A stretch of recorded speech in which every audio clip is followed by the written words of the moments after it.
Hello everyone, good morning. আশা করছি তোমরা সবাই ভালো আছো। আমি কিন্তু খুব একটা ভালো নেই। কালকে সারা রাত ঘুম হয়নি। কেন জানো? কারণ কালকে ছিল রান্না পুজো। তো ভোর 4টে পর্যন্ত রান্না করেছি আমরা সবাই মিলে, খুব মজা হয়েছে। তো কার কার বাড়ি রান্না পুজো আছে সবাই কিন্তু কমেন্ট করে জানিও। তো আর হচ্ছে তোমাদের দাদাভাইও তো অফিসে যাবে, তো তার জন্য সকাল সকাল উঠতে হয়েছে, তার পুজো দিতে হয়েছে, পুজো টুজো দিয়ে তারপর টিফিন গুছাতে হয়েছে। তো সেই জন্য সকাল সকাল উঠতে হয়েছে। তো তোমাদের সাথে কদিন ধরে ভিডিও পোস্ট করা হচ্ছে না, কারণ খুব ব্যস্ত আছি। তার কদিন আগে আমার ছোট মামিরা এসেছিল, অনেক মাসিরা এসেছিল, তো খুব মজা হয়েছে।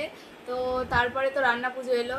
তো তার তার মানে একদমই সময় পাইনি তোমাদের সাথে কোনো ভিডিও শেয়ার করার, কোনো ছবি পোস্ট করার বলো কিছু, মানে এত মজা হয়েছে তোমাদের সাথে শেয়ারও করতে পারিনি কিছু।